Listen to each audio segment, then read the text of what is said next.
So I would like also to introduce myself. I'm Gaston Dajimana, and I'm a WMI scholar and as well serving as WMI and as well on Global Advisory Board member.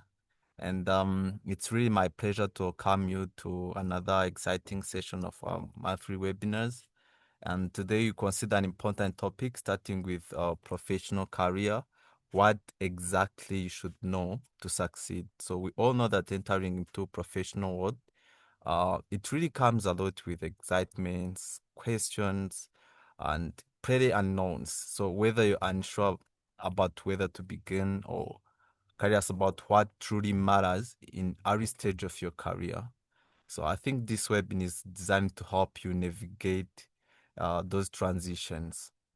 And as well, as I said before, it's really a pleasure to introduce our distinguished speakers for today's session.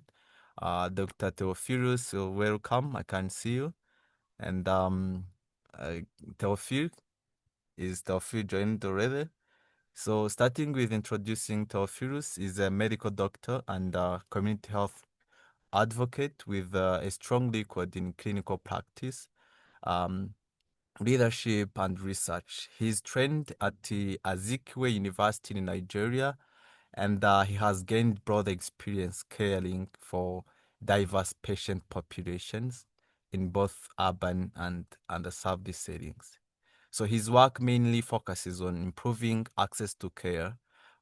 Since medical school, he has led nationwide medical outreaches, directed a child eye care initiative recognized by U.S. Consulate, and coordinated multiple community screening programs.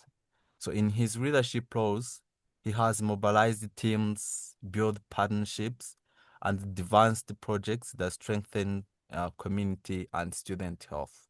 So you are welcome, really, at Theophilus. It's really a pleasure to have you. So also, can you hear me? Yeah, we can hear you, Gaston.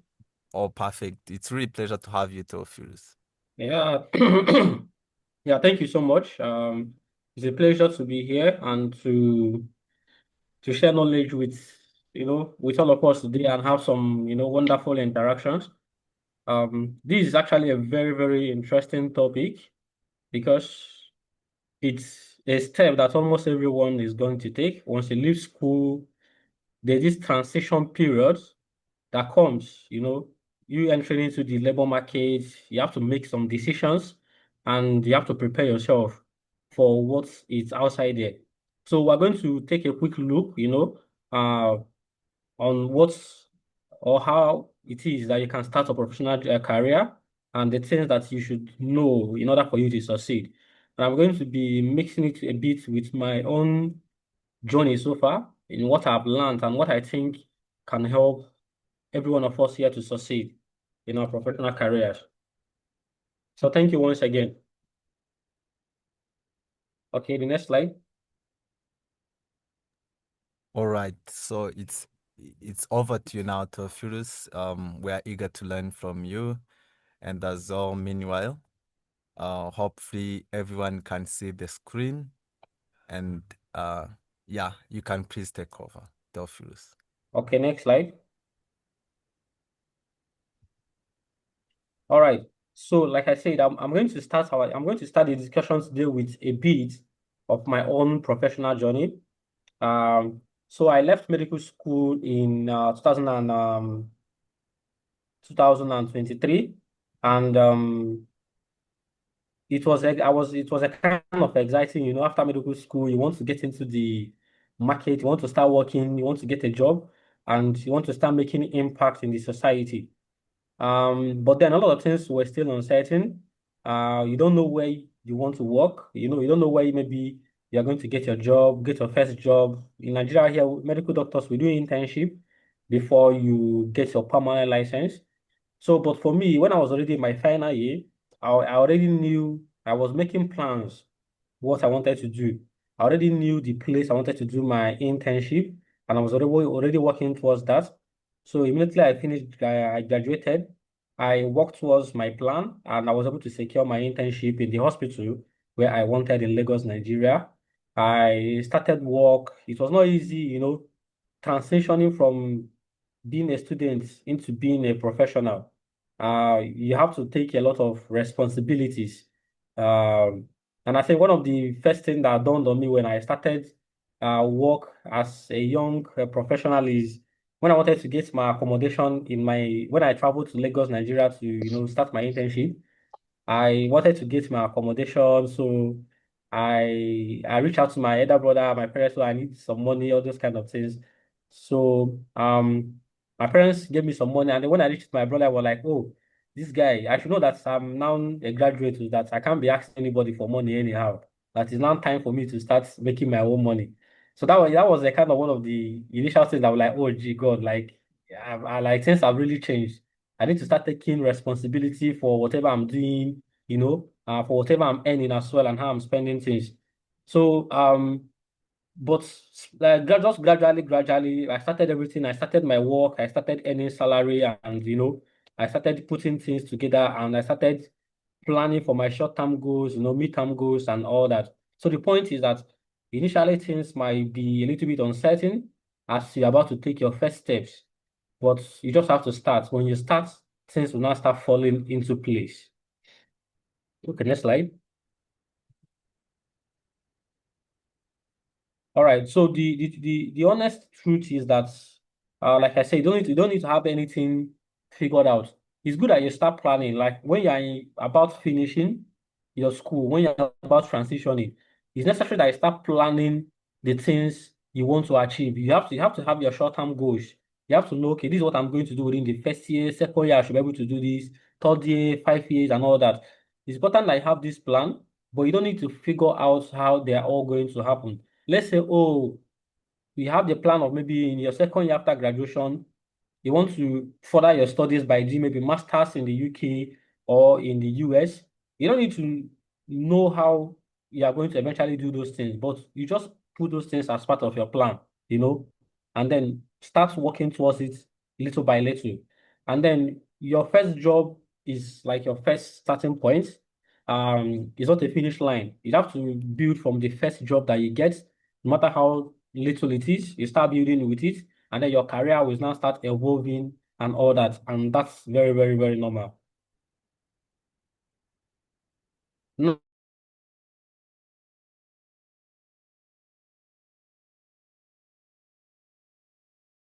direct yourself into doing what you like. I have some personal examples. When I was in school, I have some friends that finished studying other courses.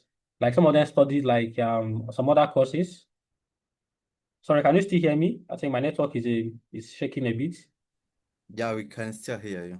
All right, all right. So so I have friends in military. I have about 3 or 4 friends when I was in school.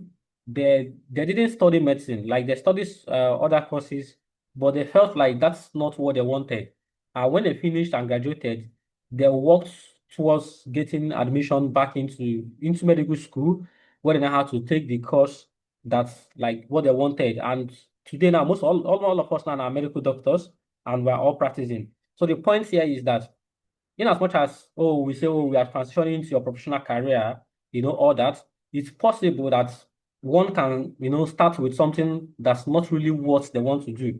And it's okay. What matters is that if you really know what you want to do, is there still time for you to, redirect your plans and then come back into that path that you feel like that's where you are going to find happiness. Take that redirection and then kick it off immediately. All right, next slide. Now, what actually determines success in life, especially as an early career professional, it's not really the title, it's not really maybe because I'm an engineer, because I'm a lawyer, or you're a medical doctor, or whatever you studied. It's the skills, the mindset, and the relationships that you build in your environment. These are the things that is going to determine how successful your career is going to be. Now, and then the skills that matters is that you have to be professional, we have professional who advance in career, they have to demonstrate some key qualities which are very important. And one of them is that you have to be reliable. You have to be emotionally intelligent. You have to be adaptable. You should know how to solve problems and initiatives, soft skill and hard skills. These are the things that make you shine. I remember when I finished my internship and I needed to get a job. I think the job that I got, and even like that's the job I'm currently working now. It's a friend of mine that I worked with when I was doing internship that recommended me for that job. That's because we worked together and she loved how, I was able to deliver my duties professionally, communicate well and show that I'm capable. You understand? When I finished, we were able to recommend for a job, and that's like where I've been like since like for the past year now. I've been working there and it's all fine. So the point there is that you need to have these qualities because people observe you, people know how you act, and that can determine whether people are going to recommend bigger roles for you if opportunities come around. So these are the qualities you need to ask yourself, do I have these qualities? What does it take for me to build these qualities and all that? All right. Now, okay. So, and then another thing, like I said, is that you have to be reliable. People need to be sure that they can trust you. If people can't trust you, then they cannot recommend you for important opportunities. So it's important that, wherever you are, while you are in medical school or where you are in your university, you need to demonstrate that you are somebody that can be trusted by the little positions that you handle and all that, because that is going to bring bigger opportunities for you. All right, next slide.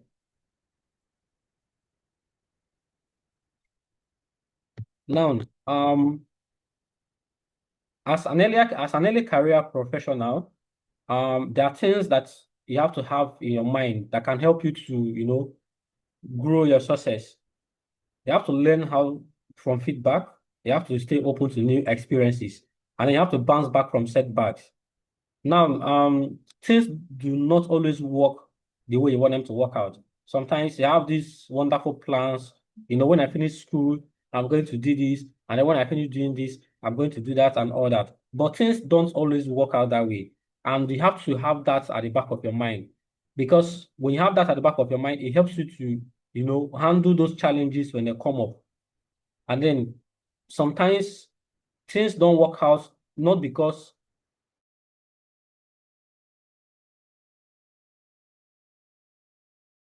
learn what has gone wrong and what you can do better. And then you have to be open to new experiences as well. And I have to have a strong mindset of, bouncing back from challenges and seeing problems as things you can solve, like puzzles, and not as punishment or, something that is going to set you back permanently. All right, next slide. Now, it's very important that you have good relationships with people. Very, very important. You are not an island on your own. Yeah, we are living in a world where everywhere you're working with individuals, and these individuals are, like I said, they're observing you, they're looking at you to know the kind of person you are. And whether you like it or not, people have opinions of people around them. You understand? And so the question is, if people want to speak about you when you're not there, how are they going to describe you? This is very, very important because someone who is starting your career, you need to have a good reputation. Because if you don't have a good reputation, it's going to be difficult for you to, succeed in those early years. So you have to have a good network and, a good support system that is not transactional, not based on what you can give me or what I can give you. And it doesn't need to be forced. It needs to be something that can come in naturally. And then you need to build through kindness, consistency, and curiosity. This is very important because I remember there's a time I went to Ghana earlier this year to attend for an event, and then it was quite urgent. So I reached out to a friend of mine who when I was in school, I was the president of the Medical Student Association, and I connected with a friend of mine who was equally a president in his school over there in Ghana. So we knew from medical school. Then, but before I went to Ghana, I reached out to him. I was like, "Oh, I'm coming to Ghana." Like all those, they were like, "Oh, wow, that okay. Let me know if you have any challenges." Okay, so when I get to Ghana, I stayed in the house. It was a very good for us to meet physically. We never met physically. They treated me well. Took me around Ghana at the end of my program and all that. So that was as a result of a relationship that I built years ago. So as somebody who's starting career in the early age, it's one of the things that helped me to adapt to a new environment. I went to Ghana, that is not my country, but I have somebody there I have a good relationship with, that was able to welcome me, treat me well, and all that. So the point is that you need to learn how to build relationships, not just within your environment, but across people. And when you're building relationship, you don't need to build relationship with a mindset that you're going to benefit something from it. You understand? Just build relationship with an open mind. Just be kind. Be consistent, and you can never tell how that relationship is going to turn out good for you. All right, next slide. Now, like I've just kept saying so far, your career is not going to, it doesn't necessarily need to be linear. Like, it doesn't necessarily need to be straightforward. Like I said, you might finish, you might think, oh, I'm going to do this, do that when I finish school. But things don't always work out the way you think they will work out. But you have to have this at the back of your mind. And you have to have your soft skills, have good interpersonal relationships, and then reputations form very quickly. So you have to watch how you behave. You have to watch how your character, seek feedback, and know what people think about you. And when people, give you feedback, or maybe you don't have a good communication skill or all of that, you don't have to take those things personal. Feedbacks are opportunities for you to grow when you assess them properly. Okay?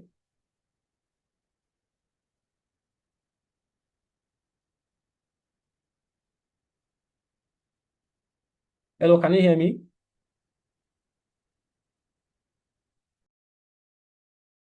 Yes, we can hear you.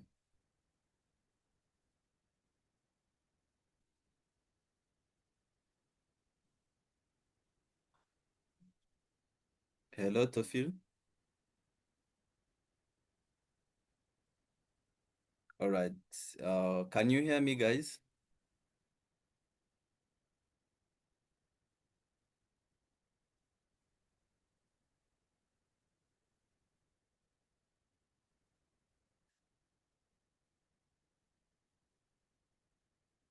Hi, Gaston. Yes, I can hear you. We seem All to have right. lost you, Phyllis. Perfect. So, yeah, I think we kind of lost Theophilus, but he was really mentioning something very important, which many of us usually confuse if really the success in our career really depends on the money, anything. But he really tackled everything this clearly, that it's all about the skills, the connections, and as well the meaningful relationships that we usually make that determines our success in the Hello? career. Hello, can you hear me? Yes, please, Theophilus. Okay, I sorry, I can think see you it's now. yeah, I think it's network. Okay. Can you just go to the slide that we stopped? Uh,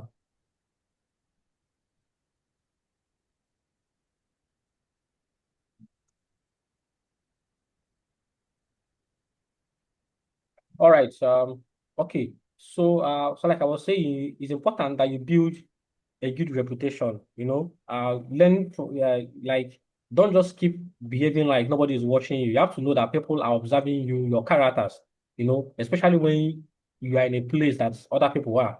So it's important that you learn how to, develop good qualities. And when people give you feedback, maybe they say, oh, you don't communicate well, or maybe, oh, you don't know how to talk. It's important that you don't take those things personal. Sometimes it's good for you to reassess yourself, and especially maybe if one or two persons gives you that feedback, it's important that you reassess yourself and then make adjustments in your character, because those feedbacks are opportunities for you to, like, they're for you to reassess yourself and be a better person. So it's important that as somebody is starting your career, that you try to have good reputation, because when people when people come across opportunities and look around themselves and say, oh, who can I recommend for this job? And they think about you, they should think about you in a good light. All right. Okay, next question. Next slide. Now, okay, so as you're starting your early career, I know that most of us want to work, let's say, in a big company or big institutions, but you shouldn't equally ignore the small activities around you. There's a time this year that I volunteered in a medical outreach in a church. It's just a small medical outreach, nothing big about it. So I was able to go there, consult, saw patients, help to, care for the underserved community. So that was like about 6 months ago. Now, fast forward to like a month ago, they reached out to me and were like, oh, that we have a conference, that we want you to attend that is holding in Lagos. I was like, oh, that's okay. I checked my calendar and I happened to be free on that. I was like, okay, that's fine. So when I reached at the conference, I noticed that that's not actually a small conference. The conference, people were paying about $200 to come for that conference. But when they looked around, they were like, oh, let's invite those medical doctors that volunteered in our church outreach. And how I was able to get a free slot to attend that conference. So the point is that when you do small things, you think they're small, but you don't know how big they're going to turn out. So the point here is that you don't need to go for the big things, straightforward. When you see activities around you and you feel like there's a way you can contribute to the success of those activities, start with those little activities. Volunteer. If you want to work in a big company and maybe you go to the company initially and maybe they say they don't have a space to employ you, they can start by volunteering in that company.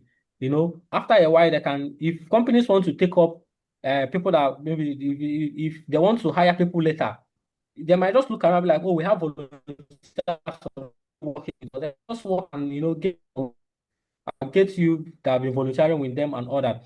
So the point is, don't. I know we all want to aim big. We want to do big things, start working with the big companies, the big institutions. But if those things are not coming forward, start with the little things around you. Even when you work with the big things, find time to volunteer in activities in your community that make things to be successful. All right, next slide. And okay, now I'm sure that before this is a question that almost everybody should have asked themselves by now. What are you good at? What do you enjoy? And where can you create a value? So by the time you are in school, you should have asked yourself this question. You should have known what you're good at, what you enjoy doing. So by the time you are transitioning into your career, you already know where you want to make an impact. Like me, when I was in school, I was part of a lot of medical outreach programs. We led a lot of health initiatives and all that. So when I finished school, I knew that yes, I was going to continue with this. In as much as I was going to maybe work as a physician in a hospital, I knew that I'm quite good at leading projects in communities. And I kept doing that, and that has brought me a lot of good opportunities, that brought me platforms where I met very, very important people and all that. So it's important that you know what you're good at and then you keep doing it. And you don't need to look at what am I going to benefit from this. Just keep doing what you're doing. You don't know how good it's going to turn out now or later on. Okay, next slide. Now, there's this career rule that we have to notice. Okay, is like how do learn something? How do you become good at at something you want to do? So 70% of the time you have to learn by doing it. Whatever you want to do, you have to do it for you to learn. If you don't practice it that thing yourself, there's a chance that you're not going to be so good at it. And then the 20% of the time you are learning from the people around you, you're asking questions, getting mentored and all that. And then 10% of the time you are doing courses, training and all that. Let's say you want to learn graphic designing.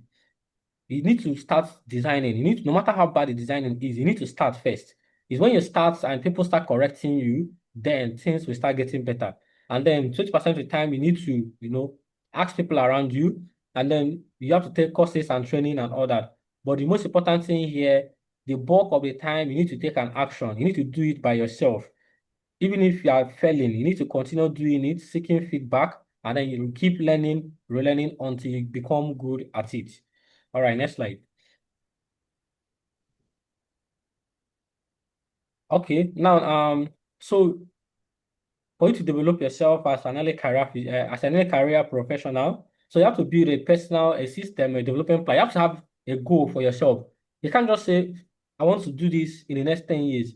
Before the 10 years comes up, what are you going to be doing for the moment? So you have to have like a short-term goal, 3 to 6 months, and all that. So you don't need to have all these things figured out, like I said, but you need to know, you need to have like you have to have it in your head and all that. Like I remember when I was in medical school, I was like in 100 level. I loved the students, so association, and I felt like, oh, I want to lead this association one day and all that. But I have the plan. That was my like 3 to 5 years plan. But for the moment, I started volunteering with the association. Whenever there's activity in association, I attend. I try to contribute to see things work, and people saw me and all that. So by the time when I contested for the president, people were like, "Oh, we've been seeing this guy. This guy has been very active in this association. He's always been there." And I was able to win the election, and become the president while I was in school. So the point I'm trying to make is that you need to have a plan. While your major goals are kind of distant from you, you have to have like small, small plans for the time being that you're going to be working, that's going to be directing you towards the path of you achieving that your long-term goal. All right, next plan. Next slide.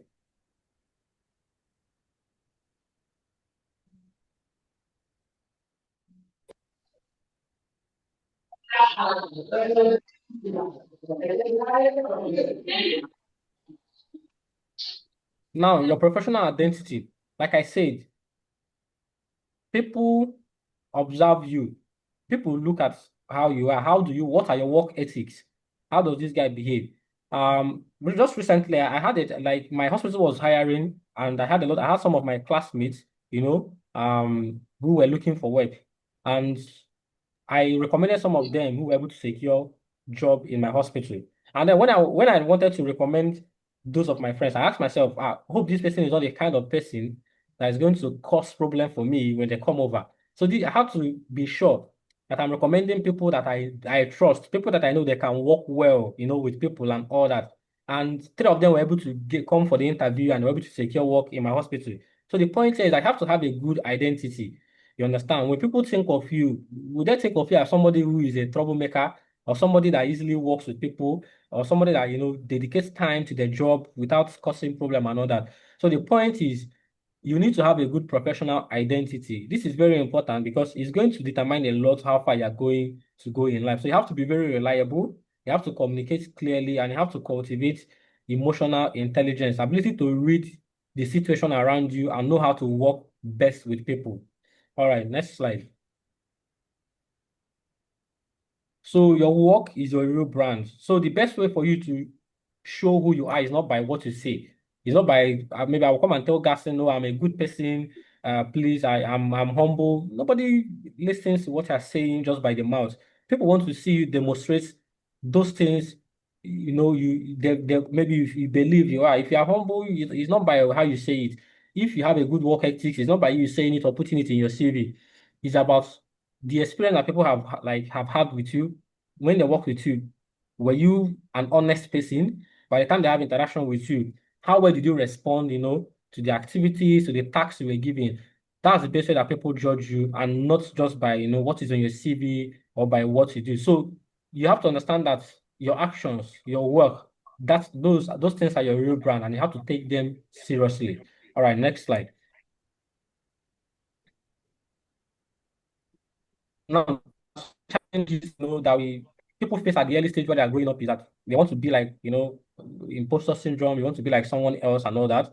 And then they fear making mistakes, they have unclear expectations, and then they find it difficult, to balance work and life. And then they might be faced with limited opportunities. Now, let's go to the next slide. Let's know how we can handle these challenges. Now, imposter syndrome. So you have to believe in yourself and what you can do. And you have to keep learning by yourself. We discussed about the 70-20-10 rule, where you learn by doing, then listening to others, and then by learning courses and all that. Then when you talk of mistakes are inevitable. In as much as we don't like to make excuses for mistakes, but you have to own your mistakes. You have to learn the correct ways to do those things that you made a mistake. And then you have to learn how to move on, and focus on other things. Now, expectations, you have to always clarify, expectations. Let's say in the workplace, you have to know what is expected of you, and then how you are going to achieve those things. If maybe the expectations are things you feel like that beyond you, it's important that you seek clarifications as early as possible. Don't accept tasks you know that you're not going to be able to do. And then when you fail to do it, people are going to look at you as somebody who do not do what they are asked to do. Now, when we talk of work-life balance, so it's important that you build routines early from your college time, from your university time. It's important that you engage in things for you to be able to learn how to, build like prioritize activities, when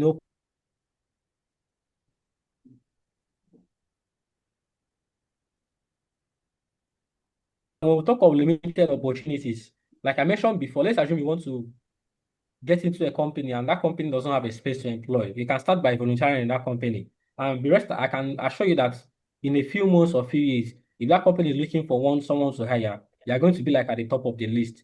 Okay, you can equally create opportunities for yourself. You can apply for job. We have LinkedIn these days.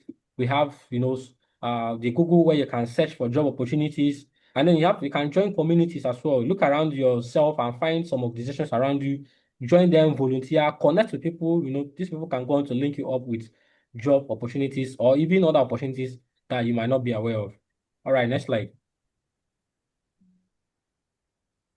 Now, mentorship is very important, especially in your early career stage. So you have to seek someone that is ahead of you, someone that's believes in your growth, mentors or guide you through the fog, like through the difficult time and all that. So when you want to get a mentor, it's important that that mentor believes in you. If someone who's mentoring does not believe in you, it's gonna be a very difficult situation. So you have to have a mentor who believes in you, and preferably someone who is a step ahead of you, like someone who has already passed through the paths where you want to walk, so that the person can guide you. "Oh, don't walk it, don't step your foot here. This place, there's pothole here and all that." That's the importance of having a mentor. I've benefited a lot from mentorship, and I equally devote my time a lot in mentoring younger people because I know how important it is that you guide people, especially in their early career, years. All right, next slide. So I've mentioned the relationships before. It's important that you build relationship, be curious, add value, follow up, celebrate others. All right, next slide. Now, you have to be opportunity ready. Okay, you have to be opportunity ready. You have to keep building your CV. You have to document your achievements. You have to build transferable skills. You have to stay proactive, maintain a good learning posture, show that you are teachable. You are somebody that can learn, you are quite teachable. People like people that learn from mistakes or people that can be directed to do something and are going to do it. And then opportunity favors one who is prepared. So this is very, very important. Some of us, I don't know, I'm sure that everybody here has a CV already because we've had a webinar in the past, CV building and all that. If you don't have a CV by now, it's important that you ensure that you get your CV ready because if people want to help you, if people want to, bring opportunities at your doorstep, one of the first things I'm going to ask you is, let's see your CV. So it's important that your opportunity ready so that whenever opportunity comes up, you can take it, easily. All right, next slide. Now, so in summary, so we have to understand that as an early career individual, there are things you need to do for you to be successful, especially in those your early age. Your career is built step by step. So you have to have this in mind that you don't need to figure everything out on a start. You have to start small, take the first step, seek guidance, make the mistake, own your mistake, and then keep moving. And then don't, don't grow by comparison, okay? You grow by growth. Don't compare yourself with someone else. You don't know the circumstances surrounding that person you are comparing yourself with. So do not compare yourself with people around you because sometimes comparison, can make you to feel inadequate. People have some advantages in life, and sometimes nobody tells you the advantages they have over something. And then you might be comparing yourself that does not have that kind of advantage. And that might make you to start feeling inadequate or maybe you're incapable.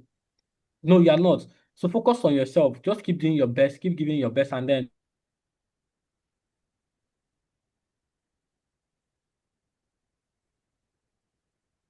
comparison, which is good. When you look at people, you be like, "Oh, I think I want to be like this person." Then you keep working hard to be like that person. That's a good comparison. But don't compare yourself in a way that you feel that you're inadequate to yourself. And then do not grow but by trying to be perfect from the start. Keep putting the effort, and you keep getting better. And then start small, stay curious, and then keep moving forward. And then once your early stages in your professional career are successful, you will find out that good things will keep building on those early steps, and then you keep thriving, and then you keep getting bigger in your career, and then probably towards your long-term goals. All right. So thank you for that. I don't know if Attend to questions on the next slide.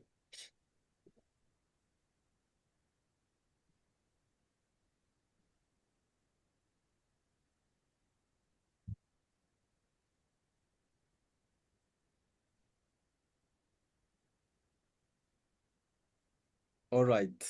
Yeah. So thank you so much, Theophilus. Really flowers to you. And as a reminder to our participants, please, you can be sharing your questions in chat box.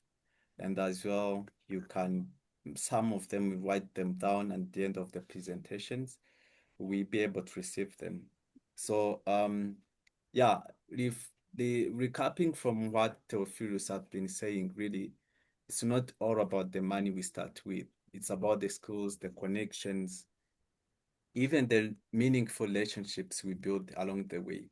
And he really took us through his experience during his medical school, which was really good to have, practical examples. So yeah, starting small, learn from your mistakes, be able to receive feedbacks regardless which, even the negative ones, because this is an opportunity to learn. Yeah. So yeah, thank you so much, Theophilus. So without further ado, I would like to receive our second speaker, um, who is Alpha. I don't know, let me please confirm, Alpha, are you there?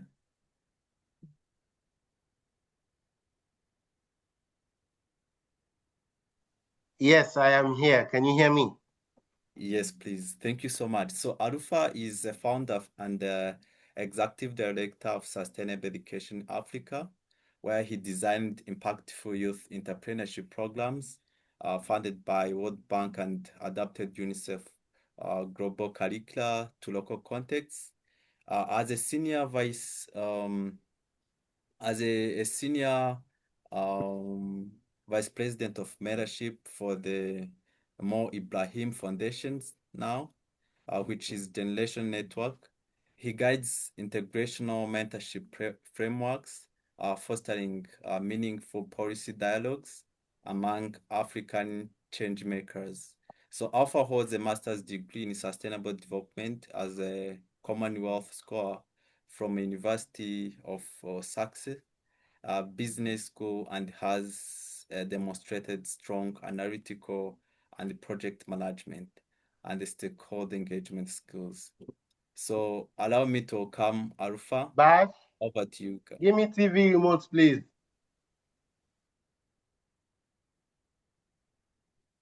Yes, thank you so much. Alpha, over to My you. apologies, quick. Can you hear me? Yes, we can hear you. I'm trying to increase the volume a little bit. I'm in the office. Can you see me? Yes, please, we can see you. Thank you. Okay. Hello, everyone. I've been through a lot to be here. Give me the remote, please. Thank you. Um, The person you are calling is on another call at the moment. Do hold on or call back later. Thank you. okay. Can you hear me clearly? Yes, please, we can hear you very clearly. All right. Hello, everyone. I am Alpha Habib Angura. I'm a WMI scholar, class of 2017, the second Sierra Leonean to get the scholarship. And I am here today because WMI is what it is, and you are who you are. We're all one big family. So I'm here to present on this amazing topic. It's something I always love to share my insight on because along the way, so many other people and institutions became the ladder on which I climbed to get to where I am today. So without wasting much time, I want to say thank you to Baba Theophilus, my brother, for setting the ground stage. Most of the main things, the frameworks, philosophies, is discussed about them. So what I'm gonna do to make it a bit spicy is to take you through my journey and some of the wisdom that I've gained from different institutions and also people that have pointed me in the right direction. So if you see yourself in that approach, how would you take decisions and how would you use the insight and the wisdom, the skills and expertise that you have to get to where you want to go in your career. So allow me to take you through a brief presentation.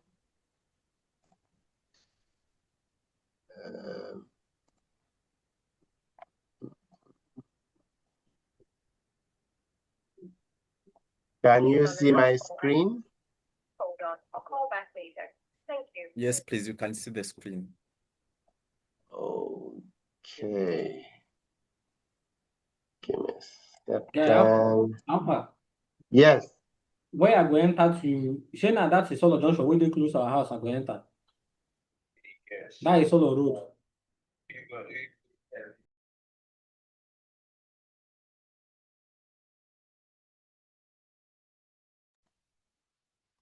Hello?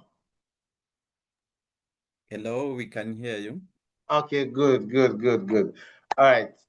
Yes, so once again, my name is Alpha Habib Bangura. I lead a lot on African development policy and digital economy in Freetown. I work with the Tony Blair Institute. Tony Blair is a former UK Prime Minister, so he runs an international NGO working with governments in over 50 countries. So we advise governments on how to use technology, leverage technology to drive development and transformation in their respective countries. So as a staff of TBI, I am assigned in the Office of the Mayor of Freetown, advising on digital economy, entrepreneurship, business development, job creation, and youth skills development for the entire city of over 1 million people, Freetown, Sierra Leone. So, starting your professional career, what you should know to succeed. This is pretty much a big question for someone who is just starting out fresh, or even somebody who's looking forward to experiencing a transition in their career. So the first thing you should take note of is the fact that your career is a journey. It's not a race. You're not competing with anybody. If at any point you feel like you're competing, the person you should be competing with is your old self and the imagination of the new self that you want to arrive in a couple of months, days, hours, or years ahead. So that is what you should be competing with, not an external entity or an external person. So in looking at it, career success comes from three core aspects. So the first is the mindset, which is built in you. It's given to you. It's nurtured through you, in you. And then the intentionality and then execution rather than background limitations. So the fact that you came from a poor family where it was just provide, protect, send you to school, and then you come back, the same cycle continues. That limitation should not be the only thing to defer you from progressing in your career. So in looking at mindset, you have to build this consciousness of adaptability wherever you are in your career or whatever circumstance you find yourself in to be able to fit into that and build some resilience. And then you also develop learning approaches. Always asking yourself, how can I be better in doing what I'm doing or in this particular place where I am? And then in the aspect of intentionality, purposeful actions and decisions that align with your goals are very key for you to build the skill or the character of intentionality. So whatever you're doing, if you're waking up at 6 a.m. to study every day, you have to wake up, setting your alarm, making sure that you don't sleep with your phone under your pillow, making sure that everything you need to do that first 30 minutes or 1 hour when you get up, you've planned yourself. So that intentionality, you have to take purposeful actions and then identify the decisions that you should take that will align with your goals. And then the third part, execution. So it's about a consistent effort and a follow through on your commitment. So if you have the mindset, you're intentional, when you take these purposeful actions, how do you consistently act? you follow on some of the things you need to do, what you need to delegate, who do you need to ask for advice, and all of that. So these three are the cornerstone that have helped me understand where I want to be in my career, where I want to be in my professional journey, or in my life as a young person, as a leader, and to some extent, other people say as a public figure. Okay, so my journey over the last 6 years, my journey really took a pivotal turn 6 years back. Getting the Wells Mountain Scholarship, going through the African Leadership University. I left Sierra Leone. I was heading to final year in my sociology degree. I abandoned everything to go to Rwanda because I believed in the vision of the African Leadership University. So fast forward to where I am today. I've accumulated about 6 years of experience working with government. I'm working in the digital economy space, building entrepreneurship programs, improving youth employment and capacity development. I've secured funding and shaped education and digitization reforms. For example, we raised about 3.5 million naira to start up 7 businesses in Osun State, where we train 200 women and youth in entrepreneurship skills and career employability skills. Then I've led a couple of projects as well. So how did I really get to this point where I've done all of this and I've gotten to earning my master's in sustainable development and a certificate in public leadership and policy as a Commonwealth scholar? How did I get to this? You might be wondering, wanting to get that answer. So in building the right foundation, the skills, mindset, and strategy, those are the 3 things you need to consider as well. So starting with self-awareness. At one point, a decade or 15 years ago, I really didn't understand myself properly. But my journey through the African Leadership University enabled me to understand my strengths, my values, and my interests. Wherever you are today, anywhere, any organization you want to work for, you'll be able to work for that particular organization if you understand who you are. What are your strengths? The strength that you have, are they strong enough to get you to work with Microsoft? Are they strong enough to get you to work with Ubuntu Foundation or the Goodluck Jonathan Foundation or to work with the Commonwealth? What values do you have? The organization you want to work with, do their values align with you? Are your interests the same as theirs? So matching all of that, the skills, mindset, and strategy, it will help you in understanding yourself, your self-awareness, to know which exact organization you want to work with or which career path you want to follow and what are the strengths needed for you to be successful in that particular career path. And then the second aspect in understanding yourself is testing the field. You cannot say you want to be a medical doctor and then you don't know the doorstep to the 3 most popular hospitals in Nigeria or in Lagos State or in Ivory Coast or in DRC. Which hospital can you find the top surgeons, or which industries can you find the top engineers in Ghana? So find places where you can approach them directly to say, you need an internship, pitch yourself, the skill sets that you have, you showcase to them. The second component you need to look at is developing core skills. Communication is the most important skill anybody can have. Communication, in terms of skills, any skill in the world, there is no skill important than communication.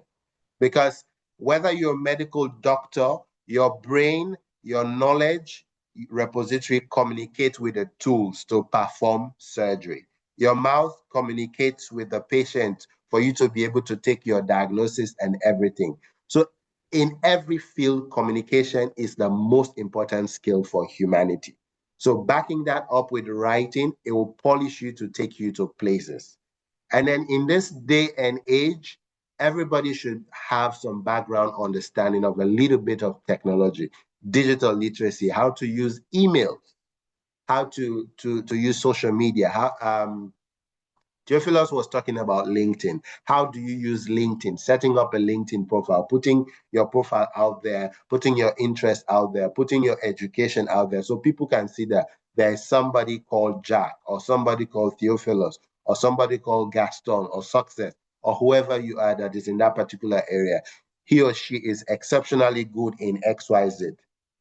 And then leadership and teamwork. These are also core skills that you can develop. Working with people, managing small tasks that are assigned to you, and also identifying tasks that you are not able to handle, but you know somebody who has the skill set to handle them. You are able to delegate to them, and then you work with them to achieve or succeed in that particular outcome.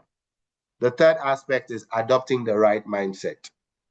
I've come across people who, in so many instances, have said, "Oh, I think my career is not taking the right turn I want it to take," or "I'm earning 50,000 naira right now. I want a job that will earn me 700,000 naira or 1 million naira or 500,000 Rwandan francs or 1 million Rwandan francs, you name it, regardless of the currency where you're tuning from." So embracing feedback and mentorship is one of the key things that will help you grow in your career. So wherever you are, in whatever direction you are in, let's assume you're not working at the moment, you're a student. Do you have an accountability body in class that will tell you which areas you're good at? Turn to somebody who knows you. What is one feedback that you give me to make me improve in my academics or this job that I'm doing? What do you think I'm really doing well that I should continue doing, and what I'm not doing well that I should improve on so that I can succeed in this particular job or wherever I find myself later in the future? Ask for feedback and also seek for mentorship. And the aspect of mentorship, do not just seek for mentorship because you think somebody is popular or you think somebody is a public figure as a politician.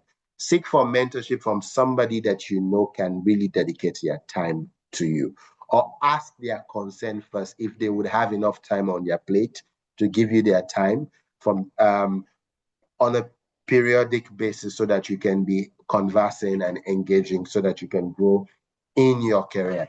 And then we talked about being adaptable and resilient in before, and then also pursuing continuous learning.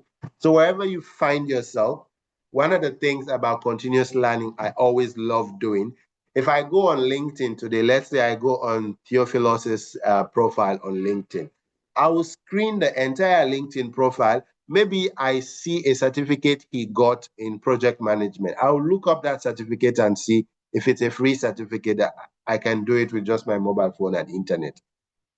Then I can do it. If it's something I can pay for, maybe $30, I'll say, okay, maybe I'll not be able to pay for it right now, but I'll be able to pay for it within a period of 2 months or 3 months or 4 months or even 6 months. I start saving for it bit by bit, just so that I make my goals to say, in 2026, I want to take 2 online courses to improve my skill set and market myself out there. And then right now, one particular aspect of continuous learning that everybody should integrate into is artificial intelligence. AI is the next level. It's the future, and it's already here. So go onto YouTube, type on YouTube, what's the top 3 AI to improve my productivity as a student, or to improve my productivity as a medical doctor, or as a researcher, or as a marketer, and start learning. You don't need too much time. Every day, 30 minutes. Every day, 30 minutes. One of my best friends in life, my brother, Jeremiah Thoronka, he's also a WMI scholar. I have never come across anybody who watches documentaries more than Jeremiah. Jeremiah would watch documentary until I get angry in the house. So he kept on watching documentary, building an expertise in sustainable energy, renewable energy, in so many fields in the tech space. And that got him to places. He would read reports. So if he's meeting with people, he's pitching himself with a director of AFDB or with some energy company, he is aware of the data trends on the particular field where he's interested in. So you ask yourself, the field where you're in, if it's in fashion design, Do you know the latest synthetic hair product that has been put in the market in the last 90 days that is making waves in Nigeria or in Ghana or in Akwa Ibom or wherever you are? So those aspects of continuous learning, it's only when you expose yourself ethically and responsibly to the internet that you'll be exposed to high quality knowledge that will get you to places. And lastly, on continuous learning, one of the things I learned in my economic policy analysis classes, one of the reasons why the underdeveloped countries remain underdeveloped and poor countries remain poor with their people, it's information asymmetry. Because the information and the knowledge that will get you rich, you don't have access to them. It is only when you go out to say, I must find this information that will make me succeed. That's when you start doing things that will make you succeed because you have the knowledge. The other part to this presentation, building experience before the job. So I'll tell you this point blank. Before I moved to Rwanda, I was with a leadership foundation called the Vizal Foundation. And when I graduated as a student from that foundation in 2012, they asked me if I'm willing to volunteer with them. I said yes, because what you have done for me, I want to work with you to support other people. So from 2014 to 2017, 3 years I volunteered without pay. But interestingly, in that volunteering period, they gave me a laptop computer. So for 3 years, every day I was playing with a laptop. I never went for computer classes, no.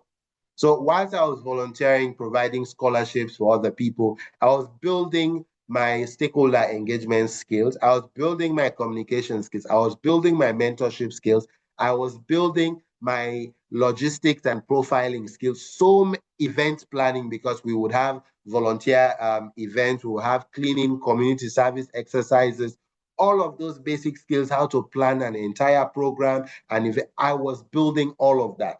So when the time came for me to apply for the WMI scholarship, that question, if we give you $1,000, what community service project would you implement with it? I was prepared because I've been doing it. It was through volunteering. And then the other aspect is freelancing. Under volunteering, challenge yourself. Today is Saturday. After this webinar, challenge yourself to walk 200 meters or even 800 meters. Go back and forth. Identify how many businesses are in your area where your house is located, where you're tuning in from. How many businesses are there? How many organizations are there? How many hospitals are there? And start asking.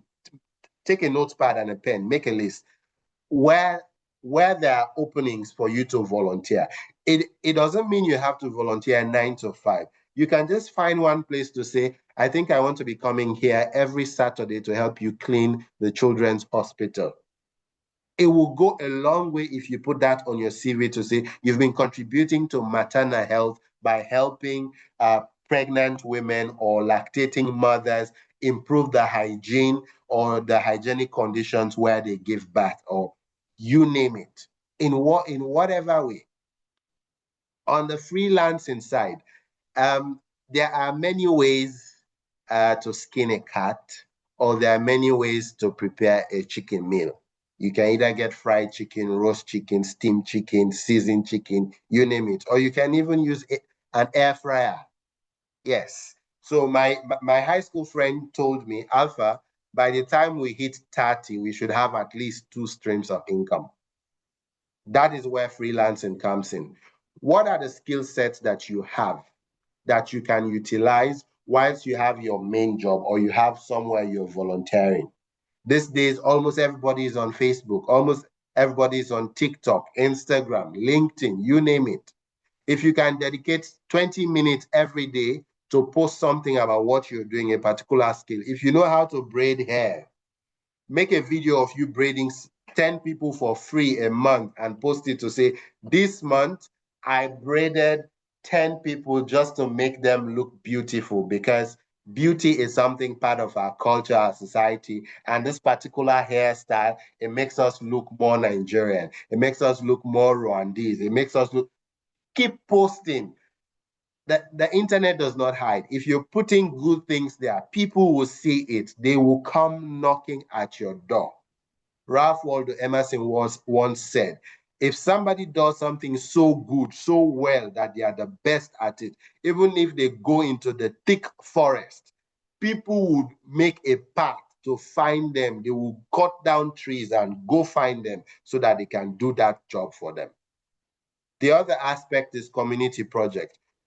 All of us here today, almost everybody is part of a WMI fellowship. What community project are you running? In your universities, there are social clubs. In your villages, there are community initiatives. In Rwanda, for example, every village unit, they call it the Umudugudu. They have these small clubs. They come out every last Saturday for community cleanings. What particular indigenous aspect of your community where there are small projects that you can utilize your skill as as a marketer or as a communication expert or as somebody who has interest in accounting to help small businesses, those petty traders, those women who are just doing trading just so that they can put food on the table. Meet two of them to say, hey, Mama, I want to help you to manage your finances properly. Take a ledger to them to say, let us make a breakdown of how money is coming and going out of your business. Do that for one person. Take it as your personal community project. Do that for one person. If it works well, you replicate the model to the other person. It works well, you replicate to the third, to the fourth. By the time you know it, you have the capacity to set up an organization that will help women in rural areas to manage their finances. You'll be rolling out financial literacy programs, you name it. So it's all about finding problems in your communities that you can solve. So in this aspect, particularly in my journey, in 2021, I worked with, I freelanced with the Life by Design group, and they got a World Bank funding, and they reached out to me. It was in 2018 that the CEO of the business came to Rwanda. And when he asked everybody, Jeremiah was doing something renewable energy. This one is Amos was doing environment. When he reached to me, I said, my global challenges, I'm focusing on youth skills development, entrepreneurship, and education policy. But one of the biggest skills I've honed now is curriculum design. He was shocked to see somebody as young as me going into curriculum design. So fast forward to 2021, when he got the funding, he reached out to me, Alpha, can you design a curriculum for a 6-month entrepreneurship program? I told him, yes, I can design it. Give me 10 days to develop an outline and a sample for you. If you think you're satisfied with my work, then you can give me a part-time contract because I don't want to leave my current job in the mayor's office. That's what I told him. And then I did the sample. He was pleased with it, sent it to the World Bank guys, and they approved it. And then he gave me an ad hoc contract to say, whenever a project comes, I will call you, you play your part, and then I pay you. You don't need to leave your current job. So find those people. If you're a medical doctor, there are WMI scholars who are medical doctors who understand the dynamics of the medical space better than you, who is just starting. Find other established doctor scientists in your community to say, oh, I am a junior person coming up. These are my skill set. If you see any project or consultancy where you need help, don't forget to call me. I want to build my experiences going forward. Entering the job market. You don't just enter the job market with arrogance. In fact, nobody owes you anything. Nobody owes you anything. Constitutionally, my mother and my father are responsible for my education until I turn 18. After 18, I'm adult. I'm eligible to vote, to do a lot of things adults do. So after 18, nobody owes me anything. Nobody owes me education. Nobody owes you a job. So you have to enter the job market with some level of confidence and intentionality. One of the things that helped me, I had this project, Sustainable Education Africa. It started as a small concept. We pitched before the founder of Future Fund for Education Africa, and he told me, Alpha, your project is over ambitious, and I don't think there's money to fund you directly because you are not tested and proven. And he advised me, go to Sierra Leone, go and work in the education sector, volunteer in the education sector for at least 18 months. And in that period, build relationships with people so people know you. Go where there are trainings, people start seeing credibility. So once you start coming up, they'll say, oh, we know him. He's a good facilitator. He's a good trainer. All of those things. So when I came back in 2021, I volunteered in the mayor's office for about 8 months before I got a contract to be paid. Even before that 8 months, I did an internship for 15 months with the mayor's office. 15 plus 8, you put it together. Close to 2 years without a salary. So when finally the research we were working on early learning, when it paid off, when the gig came, I was given a contract. So in that 2 years and 6 months that I worked there, I facilitated, trained over 2,000 teachers in over 400 schools in my city. People know me as an expert facilitator for training teachers, head teachers, people in the education space. And I also volunteered. I found a brother in the university. I told him, hey, I'm a curriculum designer. I can design your curriculum. You just go and facilitate, lecture, deliver. When he's not available, he will call me. I will go and deliver. I didn't have a master's, but I was lecturing master's students. So it's about the level of confidence you have. And that confidence is built on the skill set that you have, what you know you can do it, what you know that you can do very well. And then you also have to build a professional brand. Everything you're doing, try to quantify it. If you took a community project to braid the hair of 3 women to attend a particular cultural event, brand it on your CV. You're not going to lie. You're going to say, you're going to put it to say, I worked with 3 indigenous women in rural community to adorn them with the beautification laurels of the setting or whatsoever. That number 3, and then culture something. It tells a lot of story of the impact that you are making. And then also you have to apply smart, not randomly. People have a habit of getting one CV, one size fits all. And that's one problem affecting Africa, square pegs in round holes, or round pegs in square shapes. So it's something, if you're applying for opportunity A, tailor your CV to opportunity A. Even if you have 17 experiences, but only 3 of those experiences matter to opportunity A. Put those 3 experiences and tailor them to that opportunity and prepare yourself exactly for that. For example, in my CV, I was recently applying for an opportunity with the African Development Bank, which it just closed about 4 days ago. And as a bank, they want to see whether you have the capacity to mobilize resources, revenue for the African continent. And the work I did with the School of Politics, Policy and Governance in Abuja as a student, our capstone project where we trained 200 women and youth in Osun State, we raised 3.5 million naira. Nigerians will tell you that's not small money to start a business. And from that money, we set up a pitch competition and funded 7 businesses. Today, they are existing in Osun State, and they have impacted over 500 Nigerians in that state. So I included that in the opening in the career summary of my CV. I indicated it so they can see that a Sierra Leonean mobilized money for Nigeria. So they can see that my work is not only based in Sierra Leone, but rather I am doing something that is affecting or driving impact on the continent. This part is about staying relevant and growing long term. Continuous learning, we have talked about this. Always try to learn something new every day, every week. If you decide to say, I will learn one major thing in the month of January, by the time you hit December, you have learned 12 major things that will transform your lives. And then seek mentorship and give back. And then you also have to execute with results. With result. Do not just execute because people are doing projects. You have to plan yourself.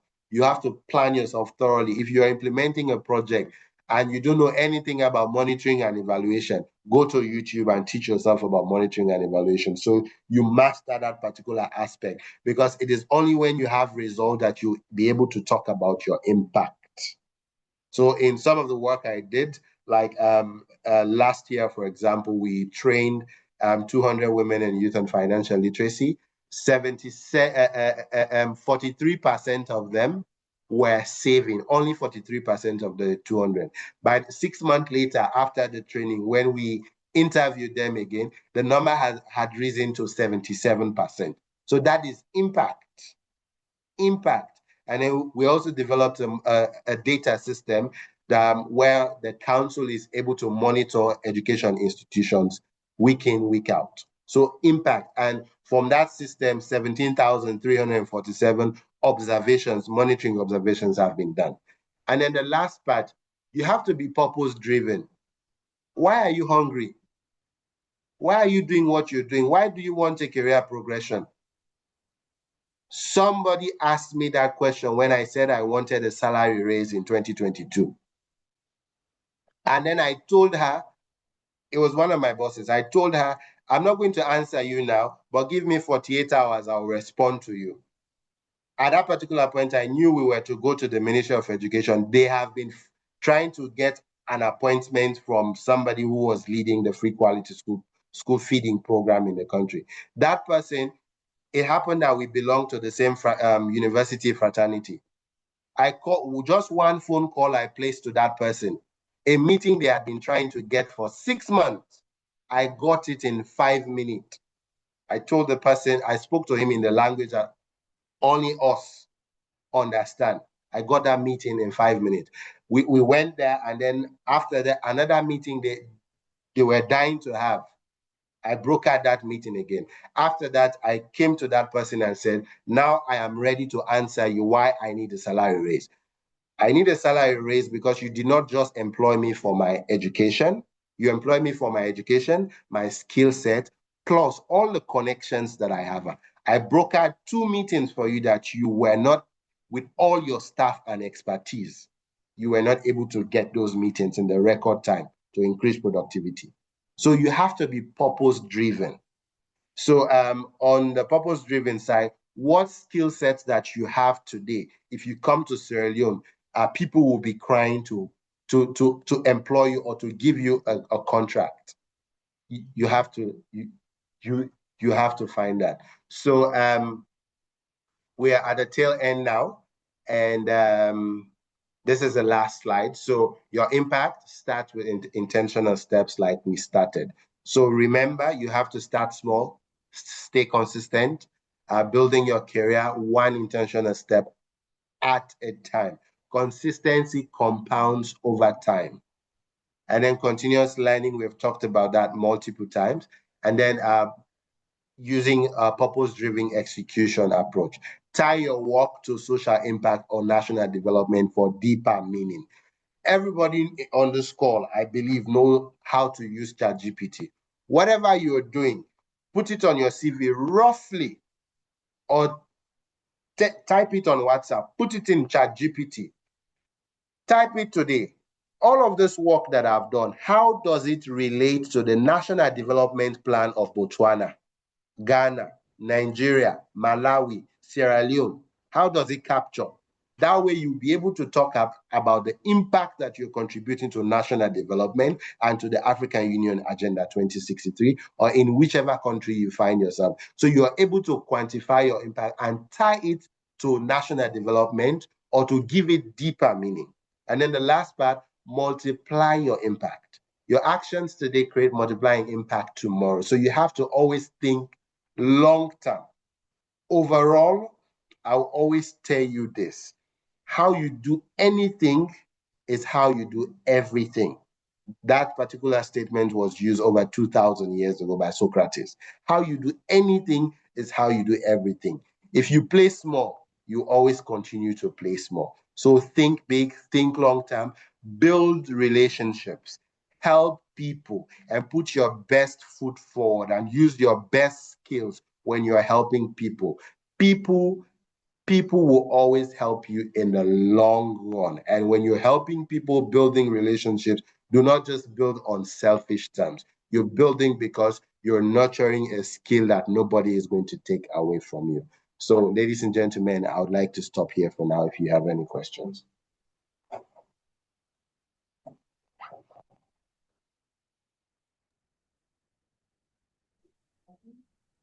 Wow. Yeah. So I think this is a very good presentation, like such a good sharing from the experience and as well from what we really as youth need. So I believe now scholars have really questions, but we are beyond the time. I would like to receive one burning question and then we can close by here. So please check if anyone has raised a hand. If you really have a question, please Um, raise your hand. um, I see a question that is open. It says, thank you for the knowledge you shared today. My question is, I have a friend who is very important, interested in politics, but is a medical doctor. Can one combine these together? Can I respond to that? Yes, please. Okay. One of my eternal role models, even if I meet them in heaven, they will be my role models. The former president of Ghana, J.J. Rawlings, and his wife. I have followed them for long. Their daughter, Senator, their daughter is a medical doctor, and she's also a member of parliament. So that is one example. Ben Carson, who is a brain surgeon, a neurosurgeon, is a medical doctor and a politician. So you can be a medical doctor and be even given a ministerial appointment or be nominated to go to the House of Representatives. So Chigozie, it is possible. The most important thing you need to do, be as good of a medical doctor as you can be so that they can notice you. People would take your good work outside. Trust me, how efficient you are with your patient, how you communicate with your patient, because in the hospital, most of the time, it is not the medicine that make the patient recover. It is the human aspect of the medical profession, how you give them hope, how you encourage them, how you enable them to believe in themselves and to also play a part of the recovery process where you, the doctor, have played your own part and the medicines are going to play their own part. And then you encourage them to play their own part. So that human factor, as long as you do it diligently, as you're serving God and as you're serving your nation and as you're serving your family and yourself, it will compound over time. And when the time comes to head the medical sector through politics, that is your chance. It is possible. Any other question?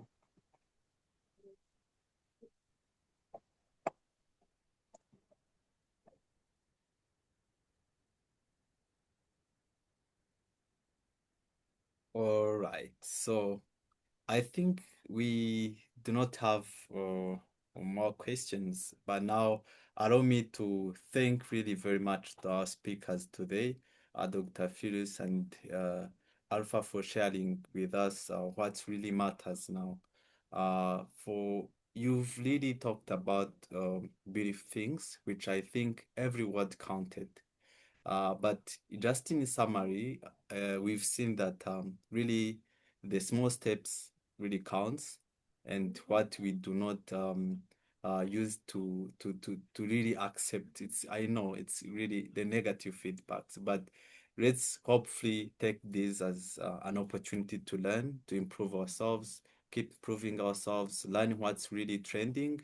They talked about AI, they talked about really the now the tools that are being taking over the world. So we need to update ourselves on all of that. So I believe if someone missed this such a wonderful webinar, we're going to post it on our YouTube channel. So hopefully everyone will also recap it and rewatch it again, have some thoughts, new thoughts, what you maybe you missed.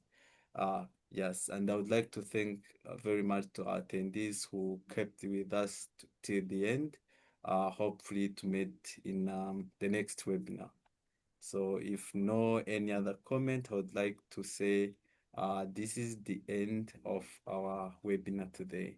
So thank you so much, everyone, and thank you so much, our speakers, and as well my fellow GAB members.